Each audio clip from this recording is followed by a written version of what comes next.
Good evening. This is John Warren, publisher of the San Diego Voice and Viewpoint newspaper, coming to you with our program from the desk of the editor. We always like you to know that you're welcome to join us, so you can call in at 858-251-6111, or you may join us online at godradio1.com. And we're here with Dr. Leonard Thompson of Mandate, who is our partner in this weekly adventure that we do. Tonight, we intend to have an open mic again. We're moving into the month of March. We have some exciting guests lining up as we go forward, but we wanted to have this open mic discussion, encouraging you to call in if there's a topic or issue. Some listened to the joint session speech last night of the president, because it certainly wasn't a State of the Union. It was really have the state of his revenge and who I'm going to get next scenario. But beyond that, we are all being impacted in some way, and yet the country is rising up in terms of demonstrations. And so we are open with those issues, and there are some local issues to talk about here as well. And if you are alive and living in San Diego, then you have an issue that you share with a neighbor or someone else here. If you don't have an issue, then you need to pinch yourself and see if you are alive, because we got enough things going on here to occupy all of us. So, Dr. Thompson. Well, Dr. Warren, good morning, or good afternoon, good evening. You know how they say, we've been working so long that the days are coming together. But we say that we're in the city of San Diego, the sunny city of San Diego, but the rain is on its way. And so we thank God for the rain, because we need that. And without the rain, how can we grow? Yes. I want to start off with local politics, and then I want to go into national politics and talk about the debacle that we called the State of the Union on last night. Let's go to the city council. ADU, yay, nay, or did they send it back to committee? Well, they went back, and they're going to do it again, and then they're going to bring it back, and they're going to take another vote. And, the developers filed a suit against them in terms of the sunshine thing, based on what Henry Foster created the last time around. It was up. And so they also had to redo footnote 7. And, at the end of the day, if the community doesn't stay engaged, they're going to get screwed. Because there's a lot more that can be done, is not being done. And I think that the city attorney is weak in terms of handling the issue. I think the mayor could be more aggressive on behalf of the citizens. It's not being done. And I think the council could be stronger about it, and stronger not in the sense of profiling in the meetings, but stronger in terms of doing something substance about this issue. And so it's a real education piece, because Encanto is a special place. And while some people look at it as a poverty-stricken place with not proper roads and stuff, other people look at it in the sense of it's the way they wanted the community to maintain an element of that rural flavor. So these things are ongoing. We're still in a budget crisis, and they're still trying to decide how much you're going to pay for trash pickup, which is ridiculous that they done spent $3 to $4 million on this, when all they had to do was pick a figure between $40 and $50 a month and see what happens. Well, Dr. Warren, as I shared with you once before, I am in sticker shock that the fact that they are requiring, or even stating, that we will have to pay for trash. It's a travesty in America, not in America's finest city, that we have to pay for trash. And they are going up on the parking meters. Mm-hmm. And so I came up with a plan that said, look, since you're going to go up on everything, can I have a parking meter in front of my house, but I want to be able to get the proceeds from the parking meter. There's got to be a way that we can even it out, because they making it more and more expensive to live in San Diego. And now they want me to pay to recycle and to dump my trash. How about if I just take my trash and put it in my own dumpster? Yeah, you can, but won't nobody pick it up? And, it's a catch-22. Some people think it's unfair, and, from a business standpoint, I've always paid for a trash pickup ever since I've been here. And it usually comes to about $125 a month. So, you can't get too much sympathy from me since I'm already doing it. And when I Now, lived in the county, out in the county, I paid for trash pickup out there too.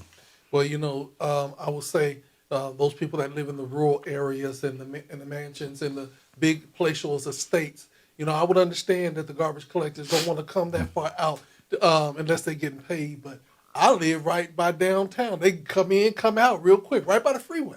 So that I think that I should get a discount on the mere fact is that I don't do a lot of trash. Well, you should be on your city council people because they're the ones that spent $4 million to have somebody try to tell them what it should be, and they still holding meetings and can't come up with a figure. And I think that's absolutely ridiculous when you're in a budget crisis. Yeah, I think they could have called us up, and personally, I would have did it for 100,000. Well, it was already being picked up in the first place. So the only additional step was just sending a bill out. Yeah, Okay, like your water bill. Okay, and so it could have been simple. yeah, But we just keep having people make stupid decisions. So yeah. And the reason why we're sarcastic about this whole issue is that they consistently doing studies and paying consultants and things of that nature when it is like saying we're going to charge for picking up trash. This is how much it costs us per year to pick up trash. We're going to spread that out over the whole entire city, and this is what your monthly bill is going to be. The vote would be the council, but all the research of how much they should charge and everything else of that nature. If that's the case, then I think that they should lower the rates for everybody that lives in the 4th district because they say it's an impoverished district. They should make La Jolla pay double because it's a high rent district. We can do all kinds of things, or we can just say, here it is across the board, call it a day, and be done. well, I think they ought to make it across the board. Have everybody pay the same thing and keep going. Just collect the money and move from there. Yeah, and trash now pays. Yeah. Trash now pays. That should be their slogan. Yeah. Trash now pay. Our trash got us out of this trashy budget. Yeah, well, you know what? So what else have we got? Because we're not gonna resolve that for them. They're not gonna take our advice. Well, let's go on to DC. What was that we witnessed last night? I really need you to break it down because I have never I would just say this, in the community, it would have been a meeting outside after the meeting because last night was just a straight up bully fest. Well, it was a bully fest. It was not a State of the Union address because the incoming president is in no position to make a State of the Union. All Trump did was recite all of the havoc and destruction that he's run. The one person put out, the black member of Congress we saw was Al Green of Texas. And I thought that was very significant because Congressman Green is a former judge, an astute attorney, and a person who has really been a hard worker on the Hill. And for him to melt down like that was just something sad to see. But I believe that what Trump did was really tricky last night because he threw raw meat to his base. He threw raw meat. And the thing that I had the difficulty with is I watched Mike Johnson and J.D. Vance sitting behind him. I kept looking at Johnson and trying to understand how someone as intelligent and as brilliant as he is, he's been an astute lawyer, how he could buy this, drink the Kool-Aid, and just sit there and buy this whole sham scenario. And then to have Trump fall into the trap, we knew he would, when he mentioned that Elon Musk was over a department that Congress hadn't voted on or created, that the courts have been lied to about their very existence. And that's why the judge has pushed to have them come before him, because when they get in before the judge and they lie, then they're going to be facing perjury charges. And there is no authority for what Elon Musk has done. When Obama was president and they sought to kill his presidency and he used the executive order, then he was accused of trying to be a king. Trump has done all kinds of things with the executive order that many of them are so blatantly illegal, and there's no authority for him to do so. But the checks and balances are not working. The Republicans are scared to death. They've all lined up. He now controls that. And that's the sad part. Why did he do by executive order what he could have legislatively done since he controls the House, the Senate, and the Supreme Court, basically? So we don't know. And it's a travesty in terms of people who've been fired. The havoc is yet to be seen.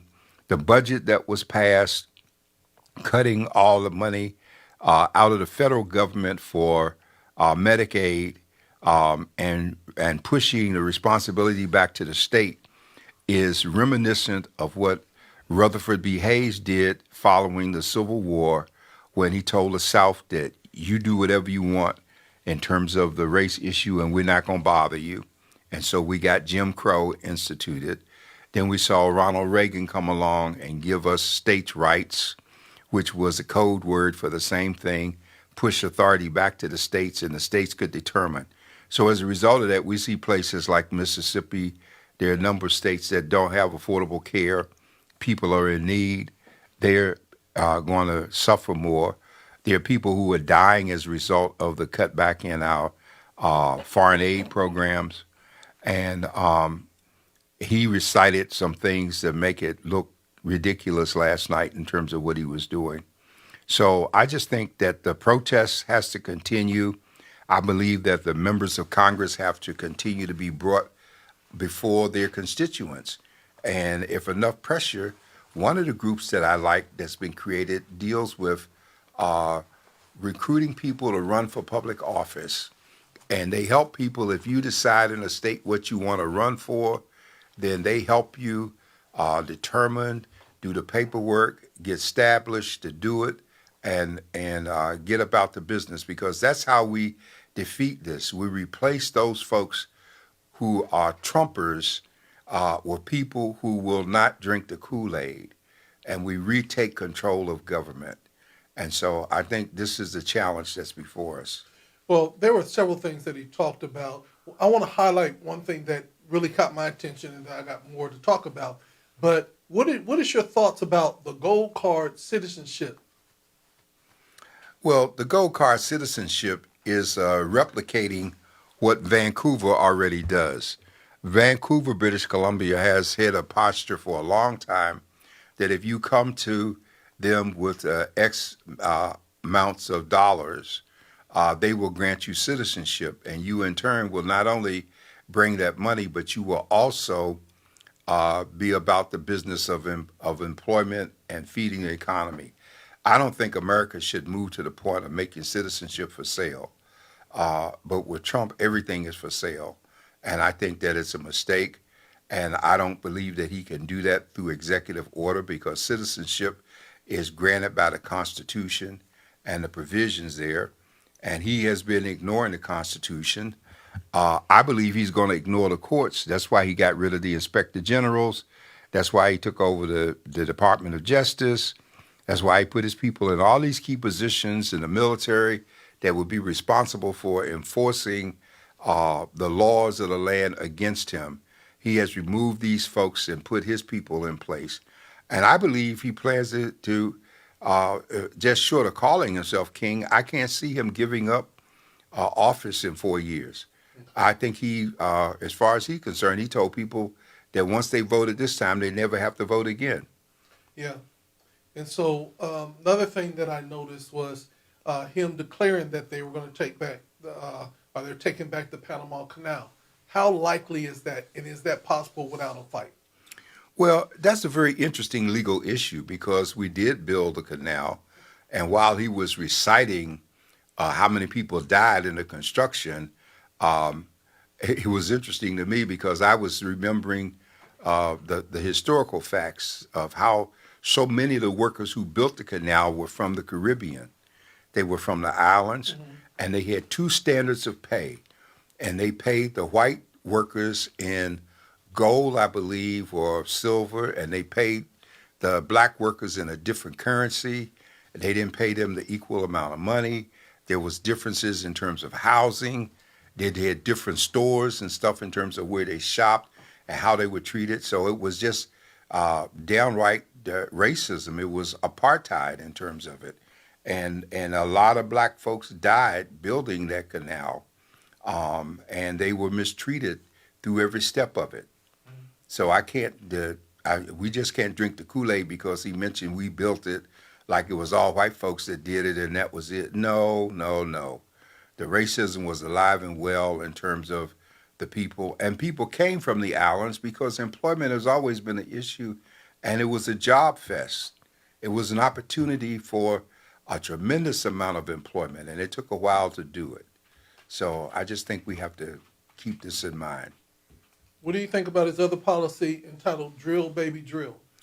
I think it's outdated. America is already the leading producer of natural gas and oil. So why do we need to drill baby? But what Trump is doing is he has decided that everything in America is for sale. The trees, the forests, the national things that we hold dear and reserve, as far as he's concerned, they can cut every tree down and sell it to the lumber companies and keep going. And so he's trying to do to America what the people have done, what they're doing in the Amazon, where they're destroying the Amazon, which is like one of the lungs of the earth in terms of the amount of oxygen that is produced. And they're just cutting the trees down and building and taking. And Trump is on the same work page here. So, what do you think about the whole thing that we're going to get Greenland? Well, that was a very interesting discussion. I don't think we're going to get Greenland, but I understand why strategically he wants Greenland. And I thought he said some interesting things. With all insanity, there's always some grains of truth. And with the climate change and the Arctic melting, Russia has already positioned itself with its icebreakers to be able to come cut through the ice to get to the mineral and the treasures that are there. Russia has approximately 12 to 14, I believe it is, nuclear icebreakers, and America only has about 2. And so one of the things Trump said last night is we're going to restart building ships again. And so I thought on the one hand that was important. We haven't seen much shipbuilding since David Lloyd built that ship for the Navy here, which was a big thing in terms of it. And then he didn't get a second contract, even though he did an outstanding job of building that Coast Guard cutter, I believe it was. So that's a part of the issue that's on the table. And then Trump talked about putting Iron Dome over America. And I thought that was a very interesting proposition because we helped put the Iron Dome over Israel, which stops most of the missiles that are come in there. And it's kind of strange when you think about it that we helped Israel get what we don't have to protect ourselves. And so I was reminded in listening to him that historically it's the Republicans who want to spend money in terms of defense. Democrats don't. The Democrats want to talk everybody to death and buy them off, but they don't want to get serious. And Republican governors, presidents always want to be more serious in terms of military buildup. The only question is where does the money come from? Because at the end of the day, all of this talk about cutting money is designed to make the $4 trillion available for the tax cut for his rich buddies. And that's the ultimate tragedy of this in terms of what Americans will pay for. You fired people from the Internal Revenue Service at a time that they needed more people just in terms of collecting and processing money. You're firing some 7,000 people from Social Security at a time that they needed more people. And some folks said that people almost didn't get paid last time until the court stepped in and said you have to do the checks. And so he wants to rob Social Security. He would like to privatize Social Security. He's trying to privatize the Postal Service, which is required under the Constitution, so he can't get rid of it. But he wants to stick it in the Department of Commerce. And it's going to end up being watered down. We already got screwed when ex-postal employees left the post office, went to work for FedEx, And the next thing we knew, we had FedEx in the post office. You got FedEx boxes right outside and across the counter, and FedEx is competing with the postal system. So all of these things are happening. And if it wasn't for cable and social media and the internet, we would be like those who came before us. We wouldn't know none of this until after it happened. The beauty is we're able to watch it in real time and react. So let me ask you this question. He made a comment about the bird flu and blamed it all on the Biden administration. What's your thoughts on that? The Biden administration walked around and said, you get sick, you get sick, you get sick. And that's why we have high price eggs. Well, that was just another one of the many lies that he told last night. The fact checking of Trump is it was almost if his mouth was moving, he was lying. And he would just put enough stuff out there as red meat for the mass. And if you think about the whole concept of red meat for the masses, if you think about having animals and you are feeding them raw meat, they don't care where the meat comes from. They're going to eat and they're going to feast on it, and we're going to suffer as a result of what he's doing. So, no.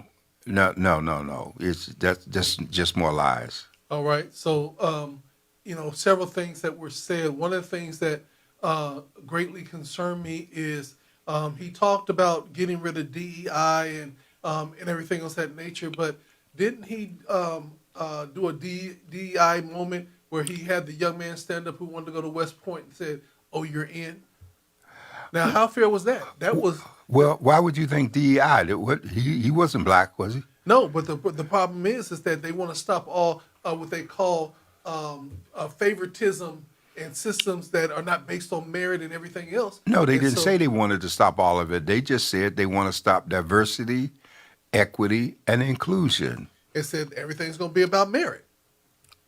So my Well- question is, how then does he hop in front of everybody else? Because that's not equity. That's the presidential privilege. See, Okay. and so remember, the only way you can get into the military academies is by either a recommendation of a member of Congress, or in this case, the president. Yeah. Now, I grew up in D.C., and as pro-military as we were, none of us could ever think about going to any of the academies, either the Naval Academy, Annapolis, West Point for the Army, Quantico for the Marines, or Air Force, Arizona, because we didn't have a member of Congress.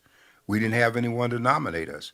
So what Trump has did is he's used his presidential privilege to nominate them. And that was the tearjerker moment, to take the little boy that had brain surgery and make him an honorary Secret Service agent. And Yeah, that really disturbed me. yeah, and then to take the lady whose husband was killed in Bruckner, Pennsylvania, when they shot Shot him. him, and praise them. So he did all the right tearjerker moments in terms of the people in the balcony, bringing them in, and making it look good. I mean, he did it, but at the end of the day, he didn't badmouth Biden as much. It's almost like somebody had told him to back off of that a little bit, because everything he says about Biden is a lie. Everything he says about the administration is a lie. The bottom line was that when he went out of office, people were dying, and he knew months in advance about COVID and did nothing, and told people to just drink the Kool-Aid or get some bleach or whatever.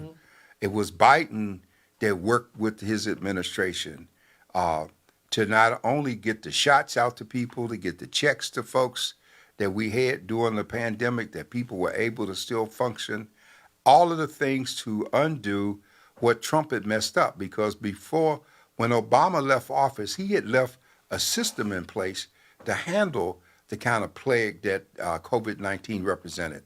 And Trump had dismantled it, and they had to go do it all over again. Yeah. And so here we are again with people getting sick and dying, the measles outbreaks in Texas, tuberculosis in Missouri, Kennedy sitting there altruistic as he is. And, don't blame people if they're altruistic, but that on top of his way of thinking, he is the last person in the world that should be in charge and yet people are not getting vaccinated. More kids are going to get sick and die.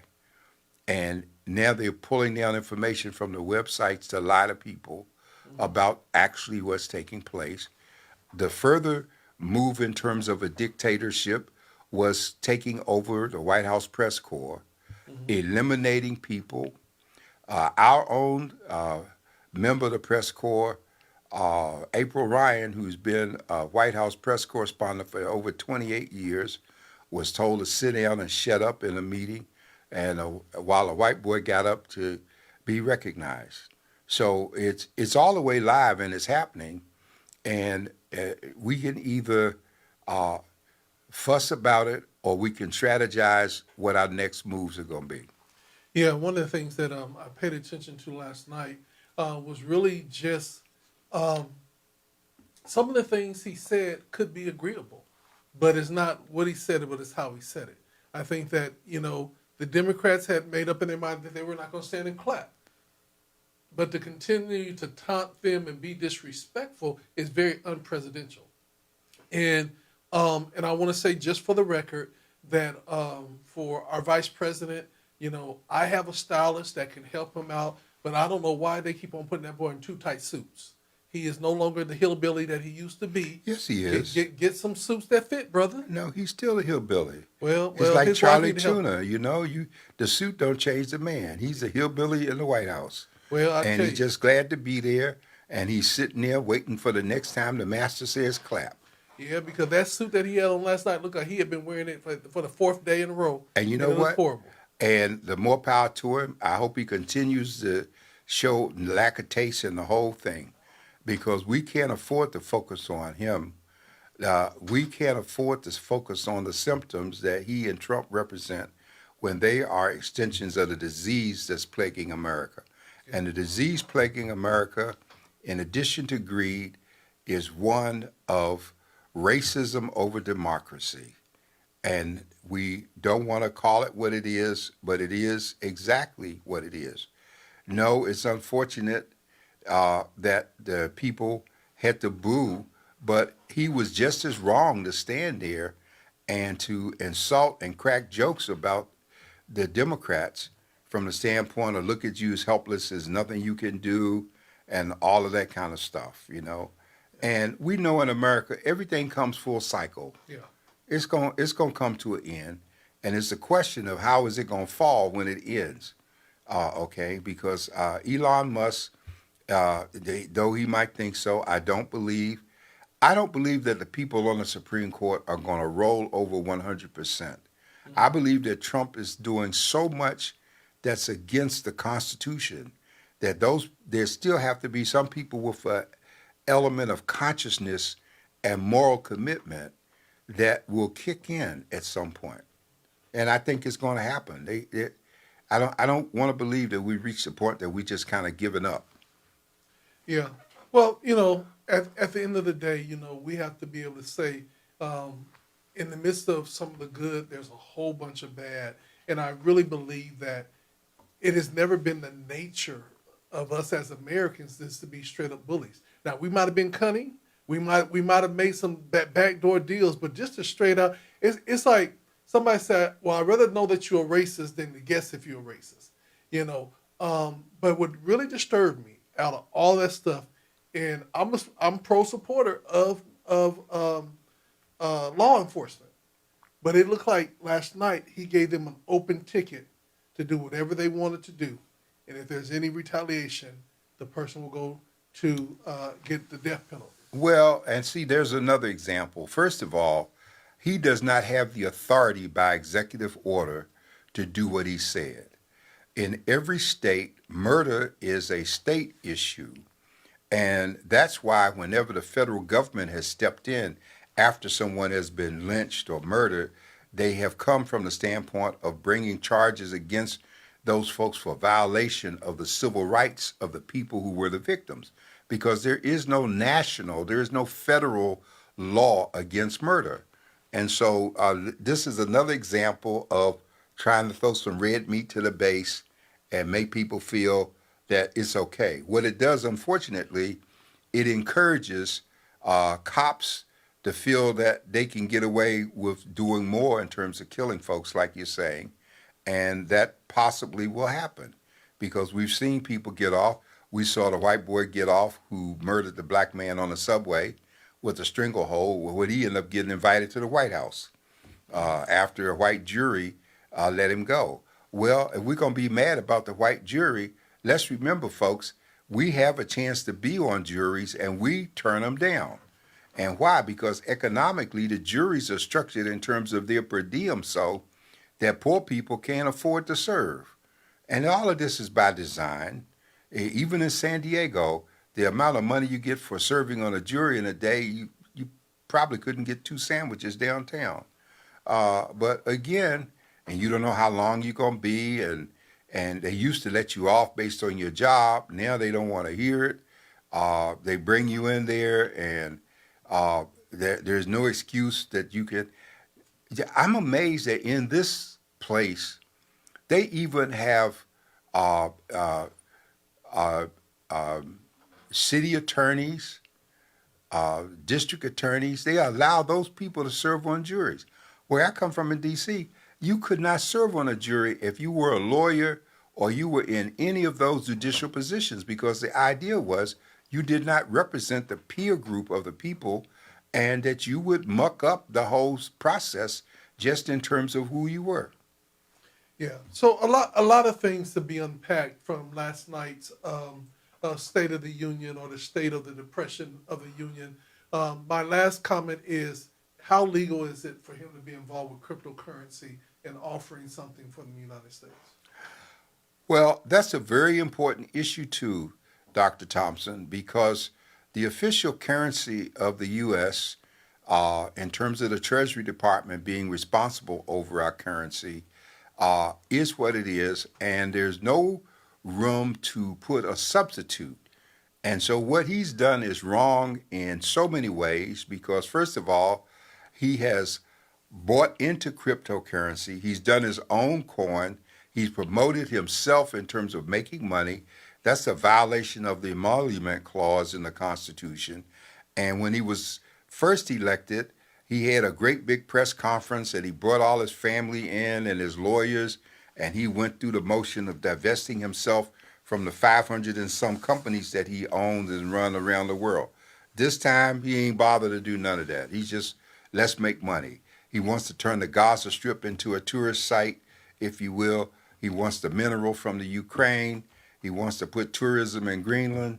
He wants to change the name of the Gulf of Mexico, and we don't own it. So I don't know exactly how he can change it to the Gulf of America, but that's one of the things that he wants to do.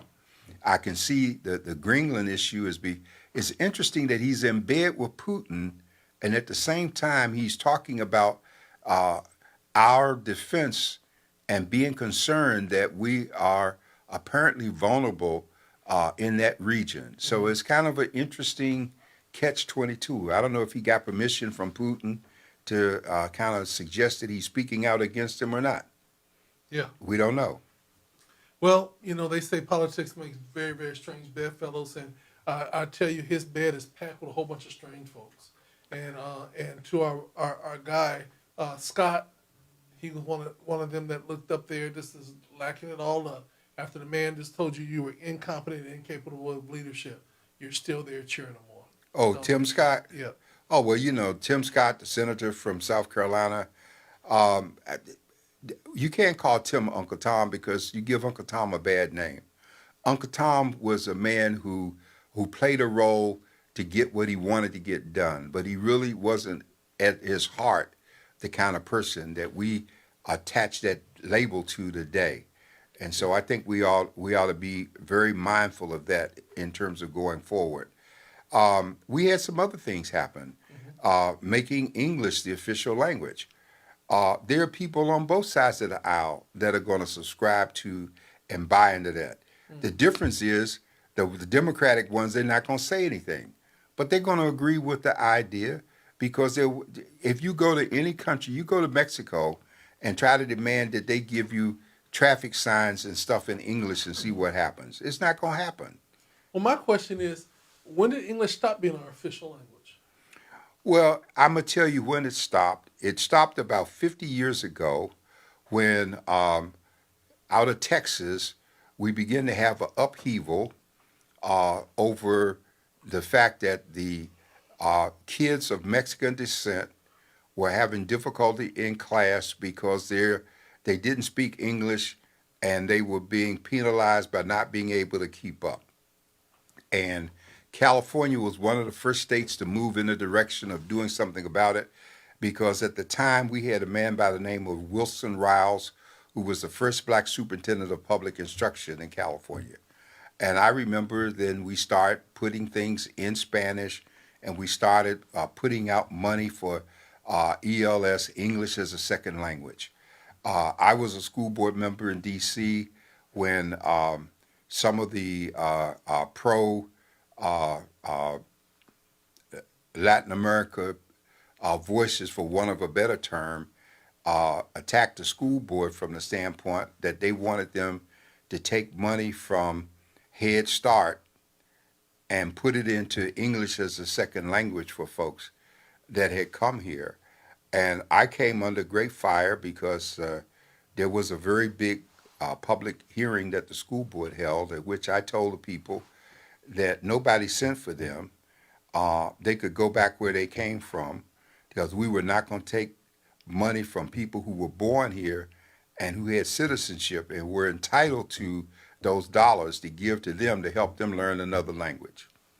Okay, so this has been a stormy history in terms of this. The Department of Education, eliminating it will have impact, if you will. It was back in 1973, I believe, when we used to have a Department of Health, Education, and Welfare. And then under Carter, we broke it off and created a Department of Education.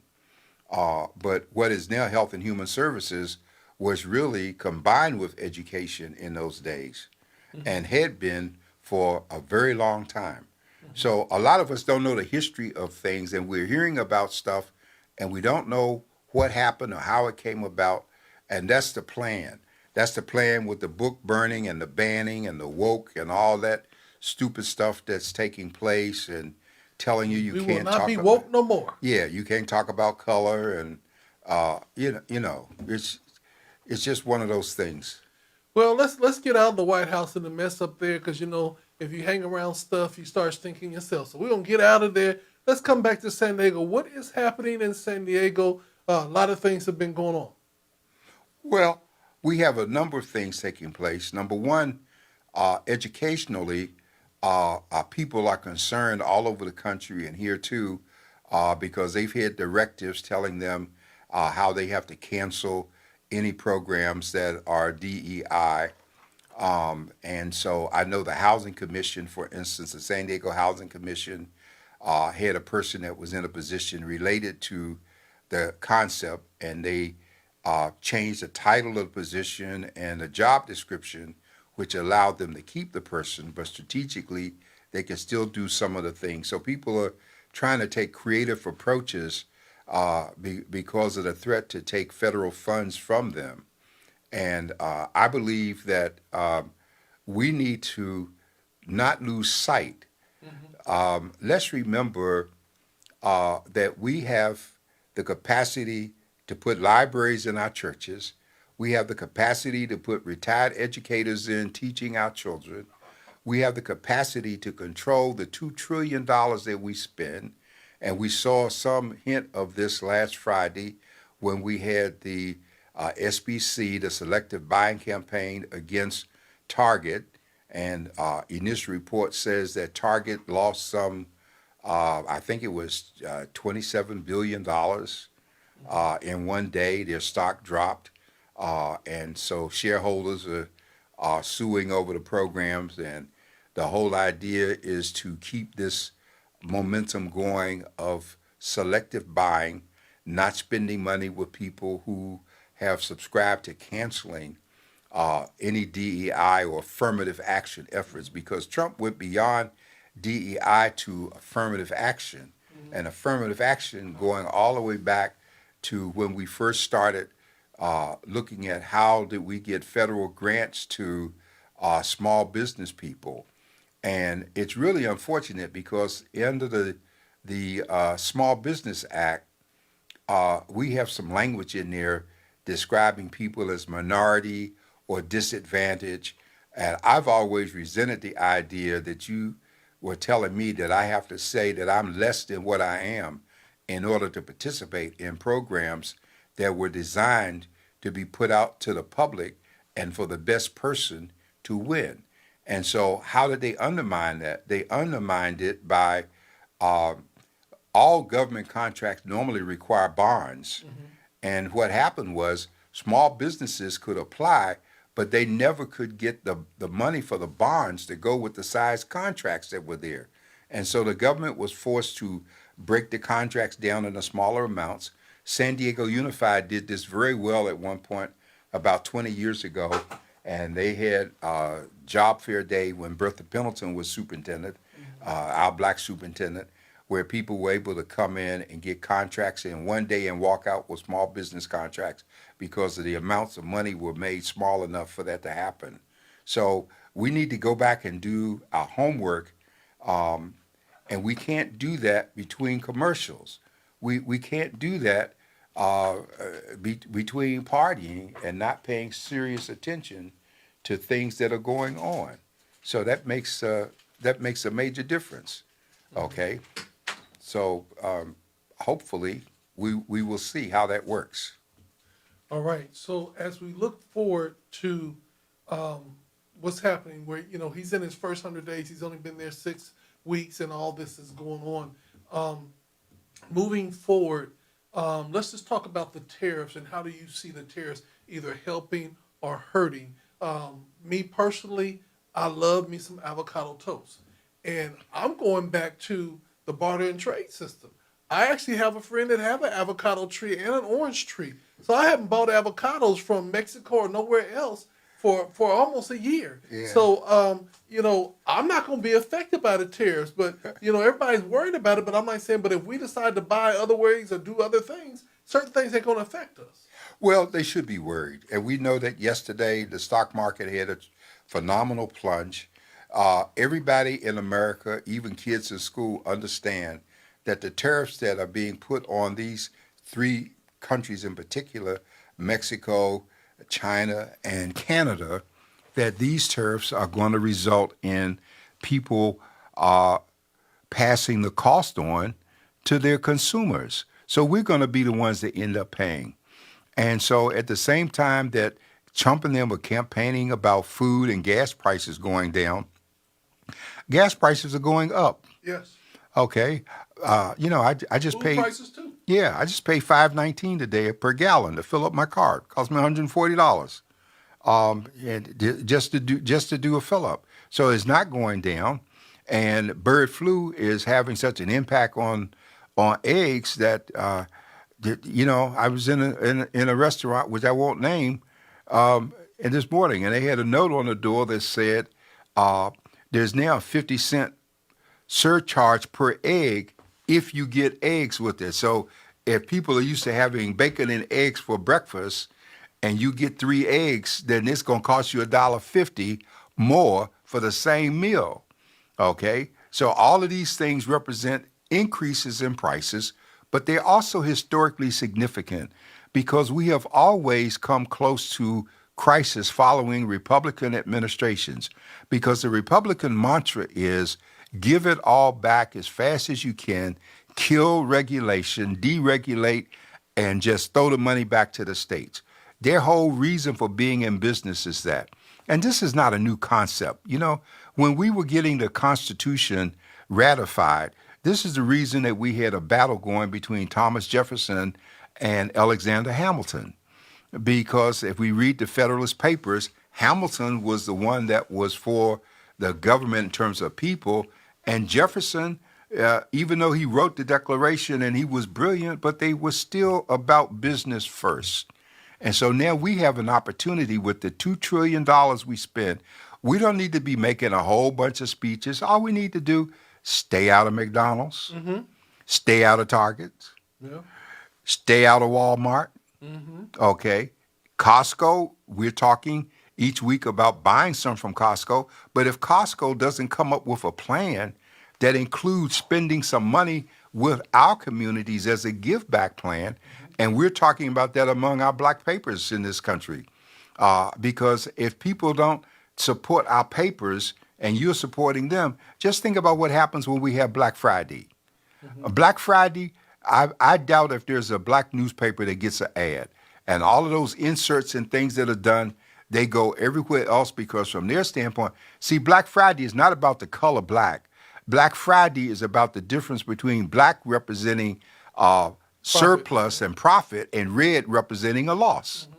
And so that's what the whole concept is. So we need to do our homework. And if we do our homework, we won't be sitting around having an emotional knee-jerk reaction to what is being done. We will be planning alternative moves on the chessboards of economics and democracy. Now you're talking. Let's play chess. So what's our move, Dr. Warren? What's our move? Well, I've been advocating our move for probably the past 3 months. I talked about developing counter moves to Project 2025. We know what's being done. We understand so far over 100 cases have been filed, 100 lawsuits have been filed against all of the violations that have taken place.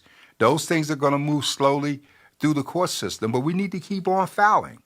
We need to keep up the pressure, and the biggest pressure should be put on the Republicans that are in the House and the Senate.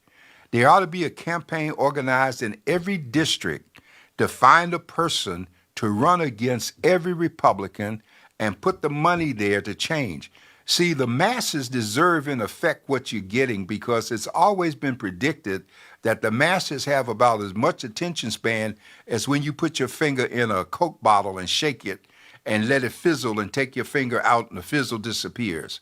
The fizzle is the reaction, and those who do long-range planning, like the Republicans did when they developed an altruism to take over state legislatures, and which they have done, and to take over the Congress regardless of how gerrymandering is addressed. They have the patience with a long-range plan because look at the last election. While y'all are marching, 50% of the people didn't vote. Hello? In this state, we didn't vote, and yet we had 12 Republicans running for office out of the 52 in the California congressional delegation. All we needed in the House was 3 more Democrats to take the House. So why didn't we vote? Yeah.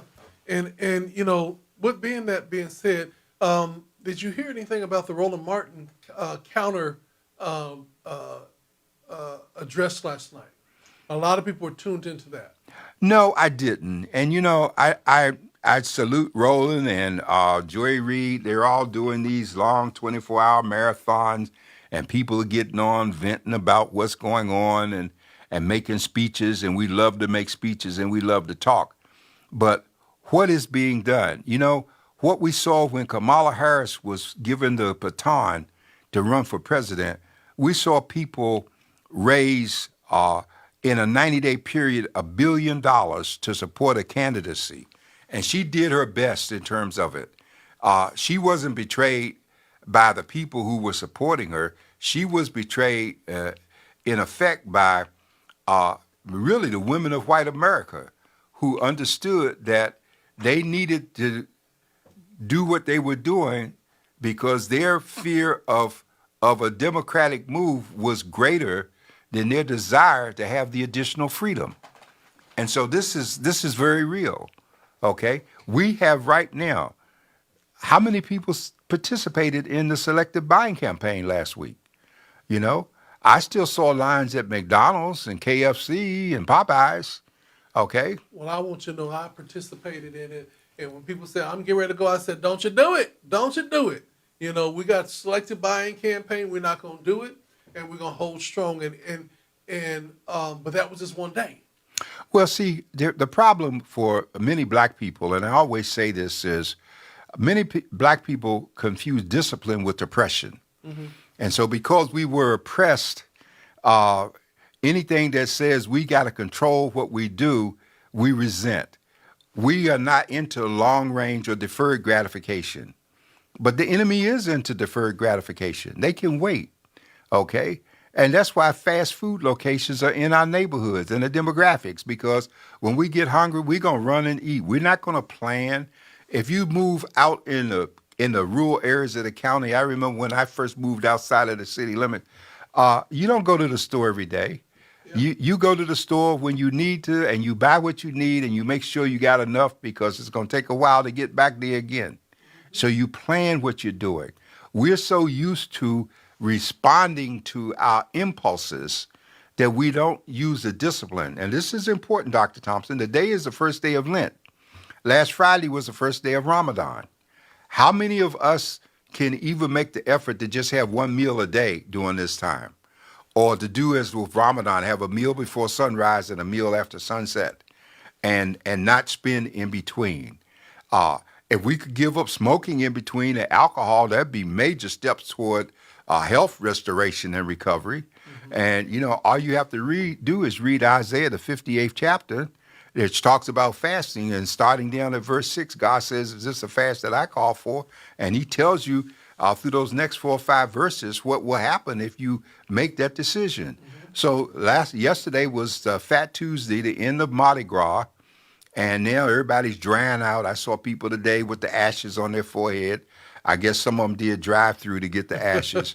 Okay. And talking about making a sacrifice, what they giving up. Some people talking about giving up bubble gum, potato chips, candy, and all that kind of stuff. But we're not getting really serious. And so I say go back and read the scripture. Think about where you are. Think about yourself. Because one of the promises made in that scripture is that your health will break forth like the noonday sun.